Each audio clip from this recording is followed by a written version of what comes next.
Hello there, Stanley Carr here. I love collecting music and sports memorabilia. Want to know where you can find some? I'll tell you. Go to oldglory.com. This website features one-of-a-kind apparel from your favorite sports teams and musical artists. And I can help you get 15% off of all items. Use the code WWH135. Enjoy the episode. Welcome to Wrestling with Heart, a podcast looking at pro wrestlers giving back to their community. Join me, Stanley Carr, as I interview wrestling's hottest names who use their platforms as entertainers to raise awareness and do community service.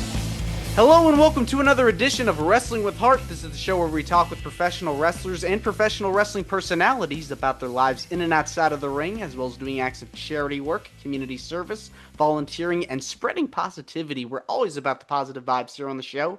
And with me right now, I've got a very special guest. He is a former WCW star, also spent time in the WWE. The one and only Ernest the Cat Miller is with us. Welcome, Ernest, to Wrestling with Heart. Hey man, thanks for having me here, man, and looking forward to talking to you for a few minutes. Yeah, same here. So, tell me about your childhood and upbringing. Where are you from? Man, I'm from Atlanta. Well, I'm from Georgia, about 15 minutes outside of Atlanta, Georgia, Decatur, Georgia, and yeah, that's where I'm from.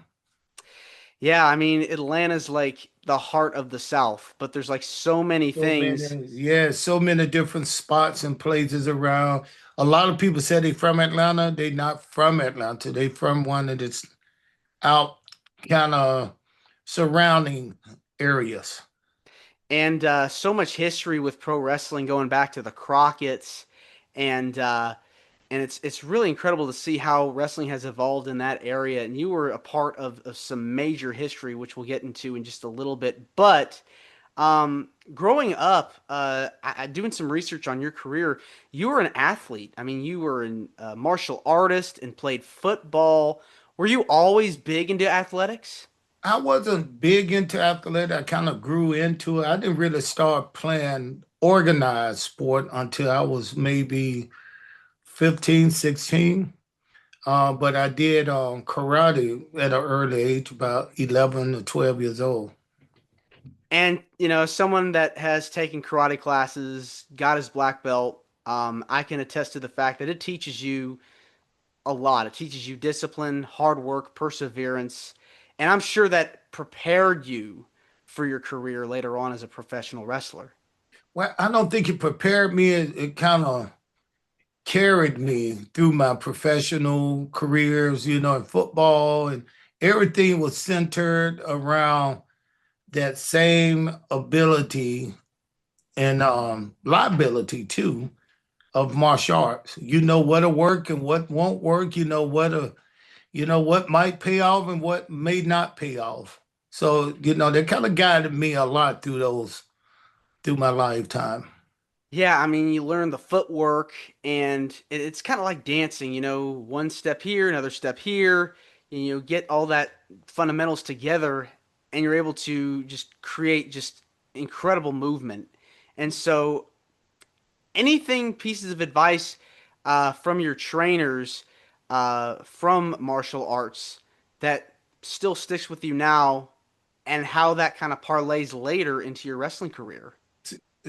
My instructor taught me a lot, and I got 5 different black belts, and I'm working on number 5 now. I'm a brown belt, and Kyokushin Oyama. It's Oyama karate. But what this taught me was my martial arts taught me. It's really when most people hear of martial arts, they think of, like you said, movement, the physical part of it. There's a there's a deep mindset in martial arts that is more mental than in the physical thing. Meditation and stuff like that. And karate really kind of helped me instill that in my unit of things that I use to cope with life. and it helped me also as I started getting older and recognizing that it's more mental. Or to me, life is more mental than physical. So that's how karate helped me to kind of recognize, to organize, to recognize that. It's a journey. You know, it's But very spiritual. it's not a physical. A lot of people walk through the world and stomp on the ground and slam doors and do whatever physical thing they want. I seem to be more of a mental person. I do a lot of situation where physically my hands and feet could have got me out of it, but I got out of it mentally. It helped transcend whatever that predicament was. Did you get to compete in a lot of tournaments? I competed in everything, all kinds of fights, all kinds of fight, tournament fight, bare knuckles, jujitsu. I'm competing in physical warfare a lot, but it wasn't part of my routine. It was just something I wanted to test myself. And so through that, you helped train Eric Bischoff's son Garrett, and that kind of led you to work for WCW. What was Well, that? I didn't help train it. I did train it. He was one of my karate students. And that was not what got me into wrestling. What got me into wrestling was the talent that Eric Bischoff saw in me. And that was a little bit more than just karate. He saw, like you said, he saw a person, a good person, a person that may do well physically and on the business side and be a good person in the business. So it wasn't all karate. Was wrestling something you had watched as a kid growing up? Everybody watched it where I was from. I mean, as a child, a lot of my friends did watch pro wrestling. So occasionally I would see it, and I had my heroes too, my wrestling heroes. That I wasn't a every night watcher, kind of like a lot of people, But there was sometime I did go and catch championship wrestling. Who are some of your favorites? Um, Back then, Dusty Rhodes, Mr. Wrestling, number one, number two, Thunderbolt Patterson, Ernie the Cat Lad. I mean, I was a fan when I did watch it. I watched just for the characters. So all the characters, guys back then, man, with the charisma and the big personality, those was the guys I really enjoyed watching.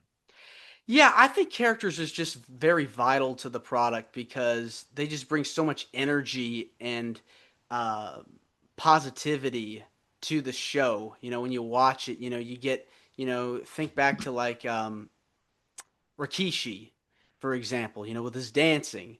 You Mhm. yourself, were able to have some of that movement go on in the ring, and just getting the crowd involved, you know, there's no better feeling in the world to be able to provide fans with entertainment.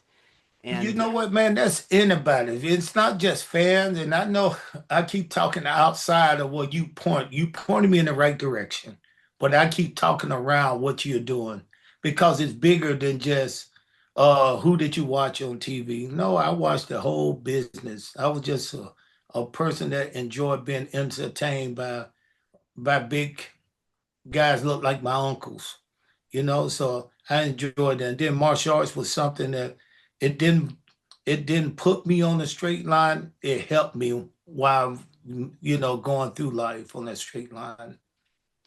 yeah, and so you're just invested in the characters and you're watching it. You know, did you think at a young age this is what I wanted to do? I guess it didn't come until Hell late. no, bro. Hell no. Hell no, man. I never thought about being a pro wrestler. Didn't want to do it when they offered it to me. What was it that made you go, okay, I got to try this? The money, I mean, that my thing was I did not want to do anything for the money. I wanted to do everything that I would enjoy doing. I set my own pace, I set my own rules, I set my own destinations, and that's where I wanted to go. But at that time, I was doing karate. It wasn't a lot of money in martial arts, and Then I started hearing some of the contracts in pro wrestling. I said, let me do this. This right here I can leave karate for a little while, go be famous, be on TV for a little while. Then I can come back to karate and I can justify making more money in martial arts. Cause now who is this Ernest Miller, a pro wrestler? So that's kind of pulled me away from it, because I didn't want to do anything full time. I wanted to wrestle for 3, 4 months out the year, then come back and teach karate.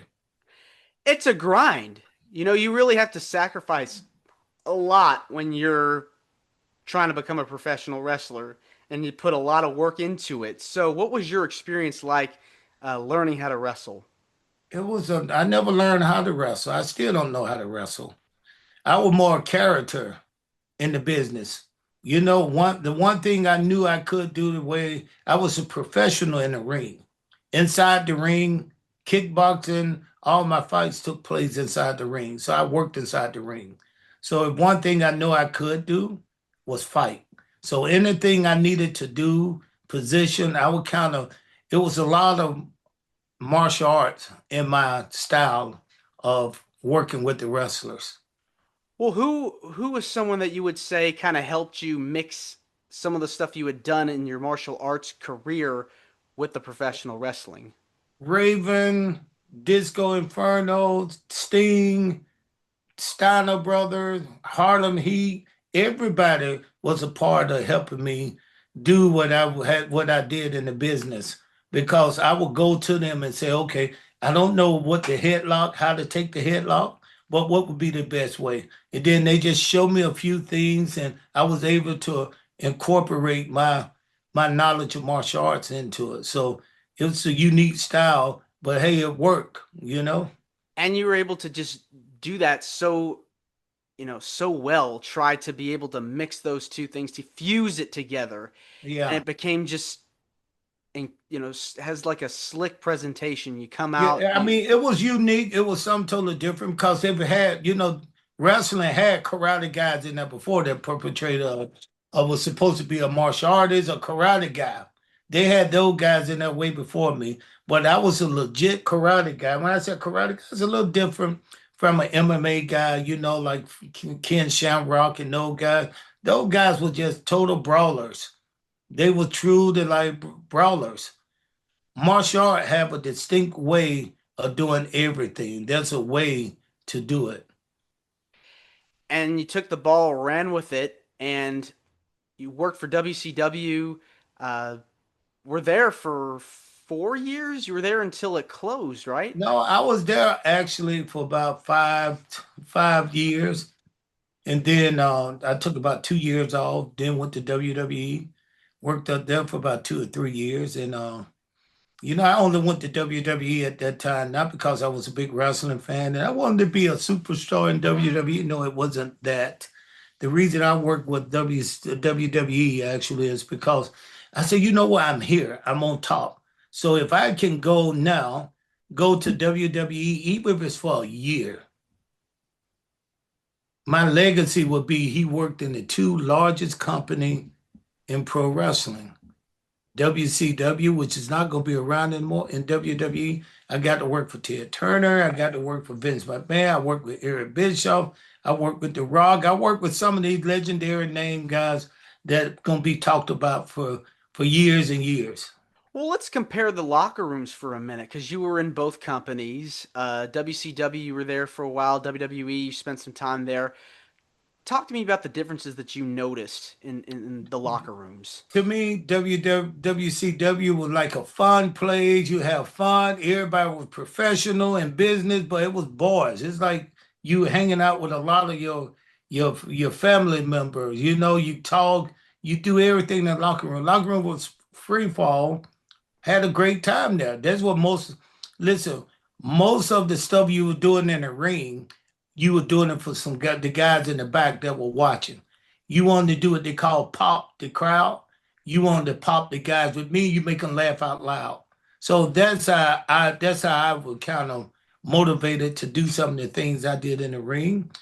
But then once I went to WWE It was a little different. When I said it's a little different, it was like going from a cool ass public school to where y'all was best football team, best basketball. We was the best at everything, all the best athlete hanging out. To a private school where you go into the locker room and people were watching and monitor, they watching the show, they were quiet, nobody said much. It was a different kind of different kind of atmosphere, because they already had they set leaders. They had the Undertaker, they had guys that was already there and established. So those are the guys you looked up to.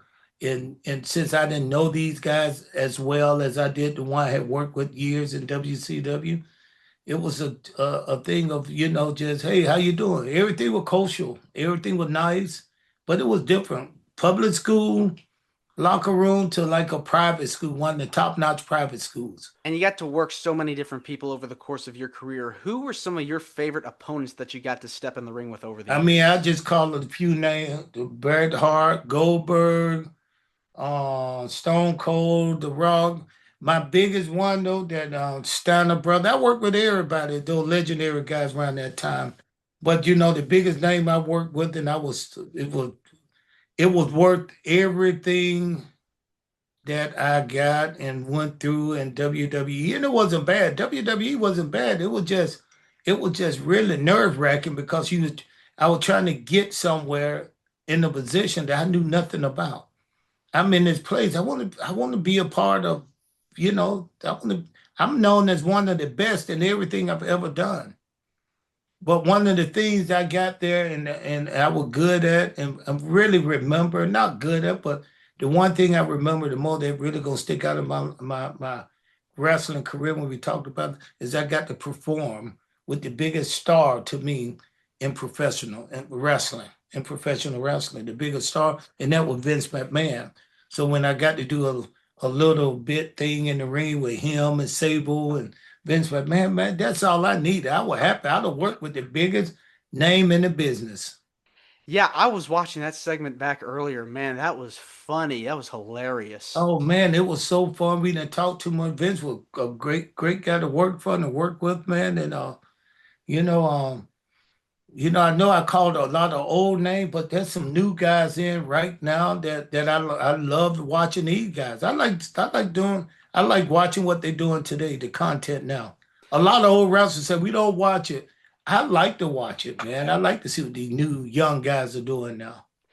Yeah, I mean, it's cool that there's so much content out there now. It's accessible. You can watch it on your fingertips. It's You it's don't it's even in, have to watch the whole show. Just watch let people dictate what you watch and have fun with it. And then and you can mix in some of the old stuff. Every now and then to roll around on my Instagram, social media, some of the old stuff will pop up about me or some of my old friends, and I'd say, "Oh, I forgot about this." But one of the cool things that I think is incredible that you got to do is you got to have a segment with the legendary James Brown. that was a little something just for me. That was just for me. When I said they said who you want to work with, I was like anybody, yeah, yeah. I would like to work with James Brown. One of the Nitro girls came up and told me said, hey, I used to dance with James Brown. I know his manager. Maybe we can get him in to do something. So I said, what? It's an opportunity. So I went to the office and I said, hey, can we get James Brown? Would you guys bring? Yeah, if he'll come in. So we worked that way. Next thing you know, James Brown and I will in the ring having a good time and create a moment in my life, man, that anything I ever went through in wrestling, let me tell you, I could deal with it because that was worth the money working with James Brown, legendary, somebody I watched growing up as a little kid. I feel like when you're standing next to someone, especially someone like a James Brown, you've made it. You know you've made it. You know, I like to agree with you on that, but I never looked at anything above me other than God. I don't look at situation. I made it because I'm here in this situation. I knew I was going to be in that situation. I knew if I get out there and do what I had to do, I knew things turned out well for me. Let me just put that. If I put my mind to it and I get into it, things always turn out. I never thought wrestling was gonna be the wrestling it was to me when I got in. But as I got in, it just exploded. It seemed the Monday Night Wars, and I found myself right in the middle of probably one of the heated time or the best time in wrestling. It was hot, man. It was real red hot. And so, WCW, you were there. You'd mentioned a couple people earlier. You worked with Goldberg, Bret Hart. What was it like being around those guys? Shit, you need to ask them what was it like being around me because we all treated each other the same way. That's one thing I can say about wrestling. A lot of people look up to each individual star as a star, the biggest star, but we look at ourselves as we all the same. I mean, maybe they got a little bit more time in the business, maybe they get a little bit more on time on TV. But if you're a wrestler, everybody in the locker room treated you like you guys, we was on the same level, so I didn't have to really look up to anyone. And the thing is like you're around these guys, 365, 300 days a year, going up and down the roads and away from your families, but it's really like a brotherhood, sisterhood. Yeah. Like I said, it was like a traveling circus. It's like we will go from town to town. And it was something I've never been a part of, a traveling circus. But to me, that was as close to what it felt like, just cause you really hotel, car, drive the car, fly. You are always on the road in a different city. What was your favorite town to wrestle in? I was just in Texas, San Antonio, Texas. That was a pretty good place. Atlanta was a good place too. So, those are I think my two favorites. Yeah, they really draw in a lot of crowds. They did, but I hear they dropping off now. And they're a little difficult. To get the crowd like they do. See, you guys see what you guys see today, but when we was wrestling, they didn't have all the internet, the cell phone. If you want to see a good wrestling match, you had to come see it. We used to have lines 3, 4 hours before the doors open, just waiting around the corner just to get in, just to see us. And it's so Fantastic.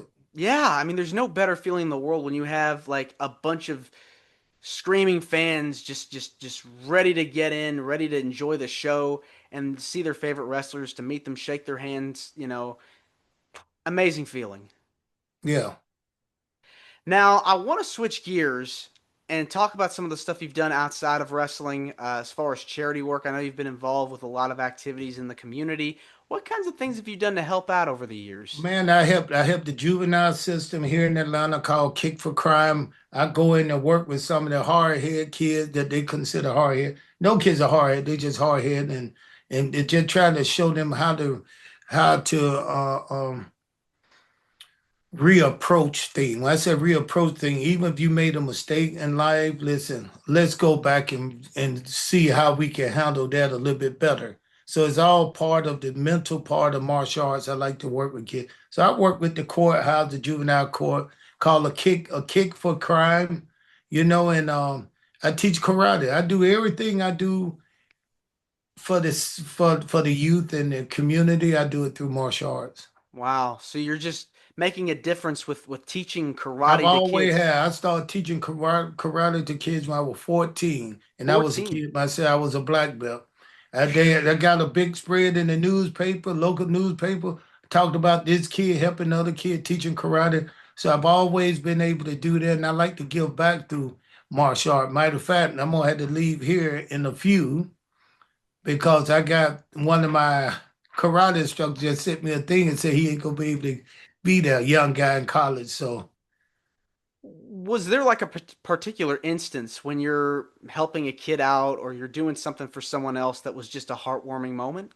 everything I've done, I don't remember it because some of it wasn't to share. But anytime I look at a kid and they smiling and said thank you, that will heartwarming enough. That's all I need, So, or either a family come to me, hey, I hear you talk to my son. That thank you very much, Mr. Miller. And just anything, just cherishing enough to appreciate me, and appreciate my time. Yeah, I mean, there's no Not better. just give me a fistful of dollars and say, hey, thanks for this. No, somebody just said, listen, thank you. That's all I need. There's no better feeling in the world to put a smile on someone's face, really make a difference in their life. To you, what is it about giving back to the community that gives you the most joy?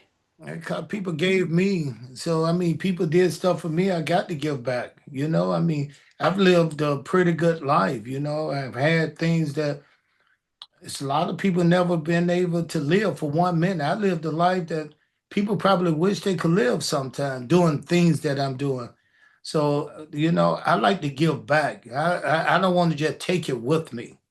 I always tell myself when I get to heaven, I want God to say, what do you do with all that talent you have? And I'm gonna tell him I left it or I gave it away, you know. So everything I have, I like to just try to give it away. And I've always been like that. Growing up, and my mom bought me a new jacket. I get to school with a new coat on.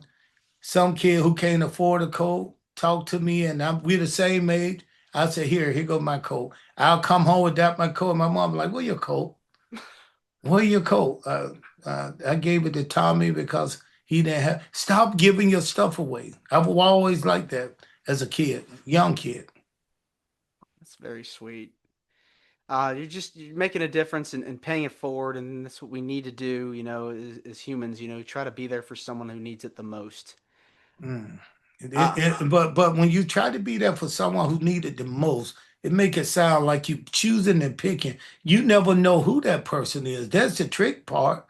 You never know. Me and you talking right now, you can have stuff in your head that you go through that, listen, people like me won't even recognize because you doing something. You got a smile on your face. But sometimes we all need to have that person we can go to or just call, pick up the phone, call, say, hey, how you doing? You never know what's going on to people here. So you can't just try to pick and choose to give to someone who you think really need it, because sometimes they don't even appreciate it. that's a good point. You gotta be there for as many people as you can that are You going through. exactly. You got to be there as much as you can and as often as you can. That's right. Because you might be that person might need someone to call and say, hey, what you doing? Exactly. Well, Ernest, this has been wonderful getting the chance to speak with you. I want to say thank you again for coming on to Wrestling with Heart. Hey, bro, And listen, I really appreciate that, man. Really, it was fun. I wish I had a little longer, but I'm a karate instructor, yeah, man. With karate school, I got a bunch of kids now running the school. that's what it's about. Where can people find out more about you on social media? If there's anything you Yeah, want to I plug, mean, Instagram, Ernest the Cat Miller, Fourth Rope Wrestling Organization. I'm working with them. I'm doing some stuff with Kick for Crime, Karate, Martial Arts. I'm on social media though, so just look me up if you can contact me. You can contact me on that. all right. Well, thanks again, Ernest, and you're more than welcome to come back. Thank you, brother. Thank you, man. All right, take care. All right, bro. Bye bye. This is Wrestling with Heart. I hope you found this podcast to be informative and entertaining. If you did, please hit the subscribe button and look out for the next edition.